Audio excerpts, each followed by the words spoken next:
What is up, you guys? Welcome back to my channel, and if you are new here, welcome to my channel and welcome to another scary story video. Today we're doing a Reddit reads. These are true stories from people like doctors, nurses, and people in the medical field. So grab something to eat because this is gonna be a scary one. This first one scares me mostly because I'm not scared of children. I'm just scared of children and the darkness. I don't even know, like just children and scary stuff should not be mixed together. Listen, if I ever have a child, this child is only gonna be seen in daylight. They're gonna have a separate room. I'm not gonna wake up one day and my child's gonna be standing at my bed. I can just imagine me as a mother having a child who's just had a nightmare and it's like come into my room and I just wake up and I'm like, demon child.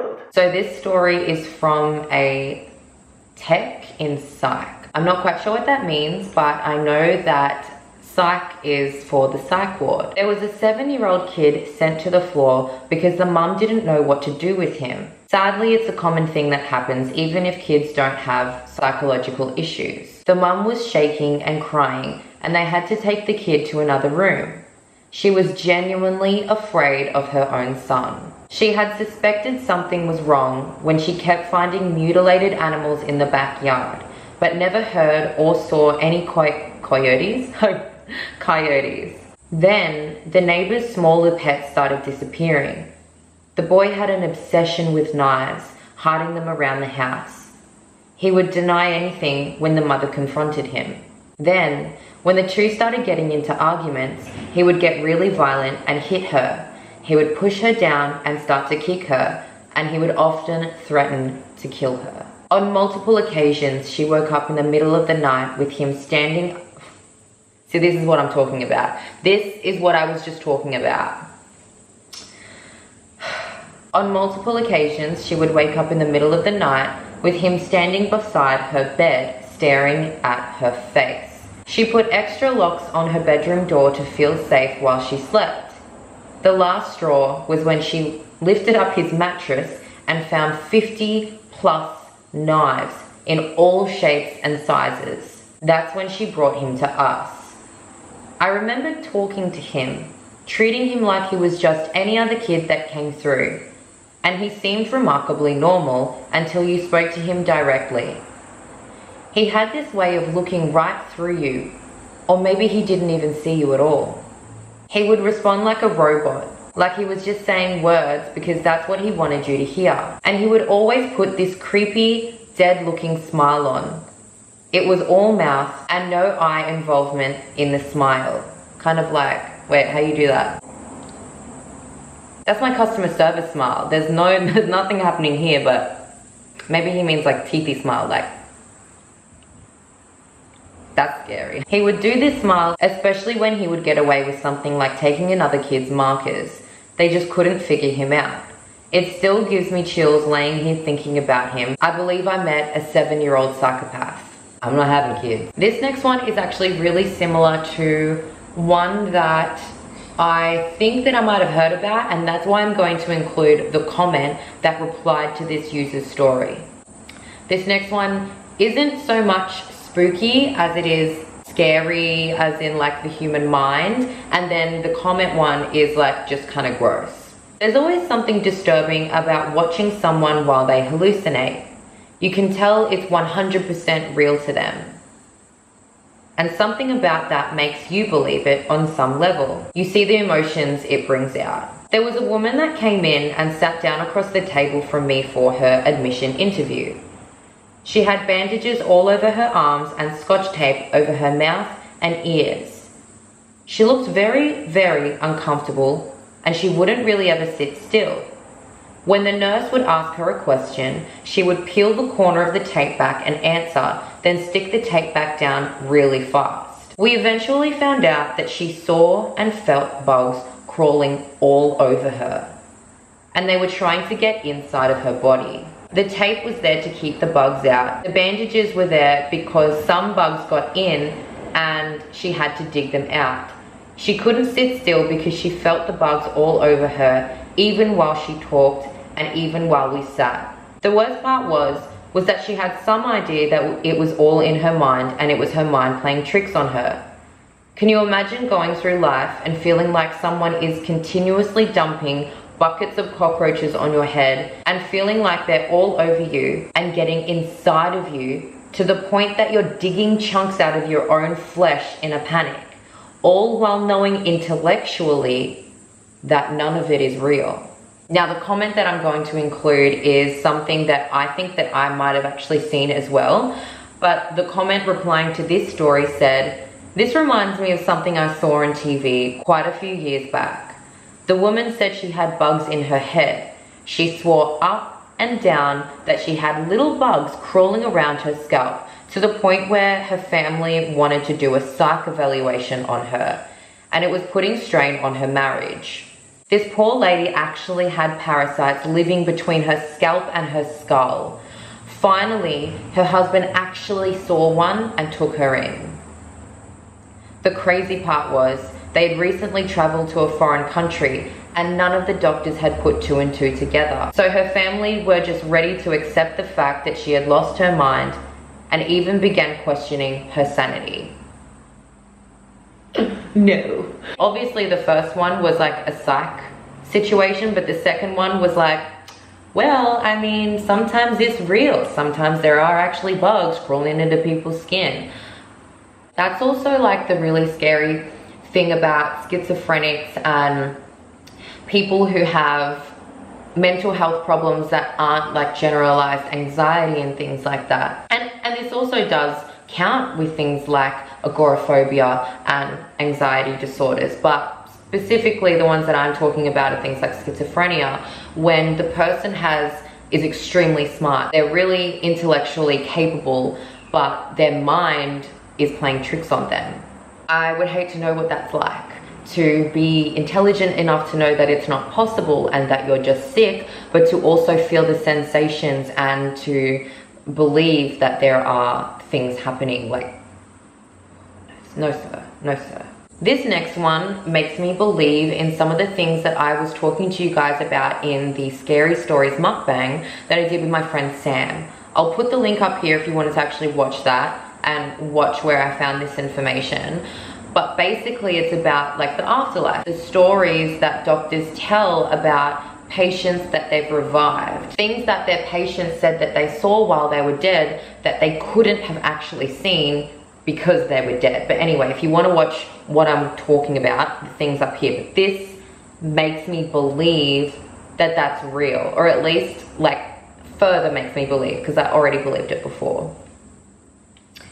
I'm not a doctor, but I'm a nurse. I work with geriatric patients, and there was an incident about 3 years ago. And before I tell this story, let me just say that I don't believe in ghosts. So this person doesn't believe in ghosts.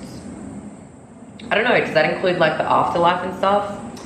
Damn. Anyways, this one time I was working the night shift and I was super sleepy, so I decided to skip my lunch break because I wasn't hungry and go to my car and sleep for 30 minutes. I got inside my car, covered myself with my sweater, set the timer on my phone, and I was immediately knocked out. I'm dreaming, but in my dream I'm still awake. I'm just sitting there. Someone taps on my car window and I see that it's one of my patients. We'll call her D. Surprised, I ask D what the hell she's doing outside, and she tells me she's looking for her daughter. I tell her to go back inside and that we'll call her daughter in the morning. D becomes very angry and starts banging on my car window. I kind of freak out and I try to reach for the door handle to get out and calm her down, but I quickly realize that I can't move. Let me add that I frequently experience sleep paralysis, so even though I'm asleep, I realize what's happening. I fight it and try squirming my body in an attempt to wake myself up. I finally manage to wake up and my heart is racing and my forehead is a bit sweaty. I sit there for about a minute and I realize it was all a dream. I roll down the window to cool myself off. My break is over, I clock back in, and I see that my supervisor and 2 other nurses are huddled in front of a room. I'm still by my station, clocking in, when they see me and they call me over. I walk over thinking maybe something was wrong with the ventilator or maybe the patient fell. but my supervisor tells me that D died while I was on my break. Since most of our patients I do not resuscitate, I was not paged. It took me a couple of seconds to register the message and I freaked out internally. I got goosebumps, but I didn't mention anything to my supervisor about the dream. Girl. I believe that when you pass over, especially because science is saying more and more that our consciousness is energy and that it's like electricity and things like that. And that's what makes us, you know, our consciousness within this meat sack, us. And another thing that science says is that energy can't die. Energy doesn't just turn into nothing. Energy within all forms of life, within molecules and everything that is around us that, you know, moves and lives, transfers. It can't die, it just transfers or changes form. So when we die, our body as a form of energy turns into nutrients for the soil. I genuinely believe that our consciousness, being energy, doesn't just die, it just changes form. So what, like, just listen, I could go into what I believe. I think you already know that I believe that D died while this woman was on her break and D's consciousness was traveling. And maybe D got inside of her dream. Okay, the last one is children and old people. And listen, I know that this is flawed logic, but this is what most people believe, I'm pretty sure. Children and old people are cute. They are, even though they have their own future and their own pasts where maybe they're not great people, and we shouldn't be chalking people down to just cute, innocent things just because of their age. But in my head, old people, children are innocent and cute. This last one is, girl. This one's by a paramedic. We get a call, we go out to the scene, and it's an elderly woman with chest pains. When we arrived at the house, the front door is open. We knock, and we hear an old woman calling out from the back. She says, "I'm in the back room," in a very monotone and calm voice. My partner and I go to the back of the house looking for this woman, and that's when we smelled it. Nothing prepares you for the smell of a rotting corpse. I've smelled it a dozen times and it never gets any less disturbing. We radio for police and ALS backup as we move through the house. We open the door to the master bedroom, and there is our patient. She's approximately 80. She's staring at the master bedroom with these cold, dead eyes. She never once looked at us. As we approached her, we began talking to her. I got to the bedside and got in front of her gaze, and she just looked right through me. I turned around to see what she could possibly be looking at, and there was the source of the smell. A man, about the same age as my patient, is on the floor with very little left of his head, still attached to his body. A shotgun lay on the floor next to him, and most of his head was strewn about the walls and the bedroom counter.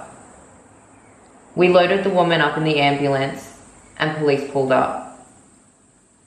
I don't think that woman blinked once the entire time that she was in our care, and it totally f***ed me up.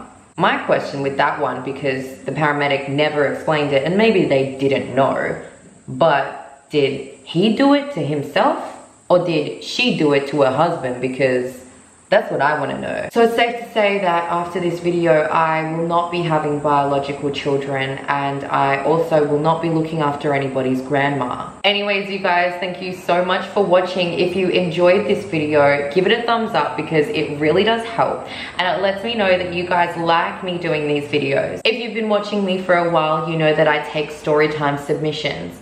Only true storytime submissions, whether it's paranormal, it's about dating, or any type of experience in life. Make sure you submit the storytime with any evidence, screenshots, video recordings. Just make sure that you cross out their names, because all of my storytimes are anonymous. It is not about exposing people, it's about talking about your experience. To submit your story time, submit it to submitstorytime@gmail.com. And lastly, I would love to have you on my team. We are a little bit of a family here. So if you like my vibe, click subscribe, and I will see you in the next one.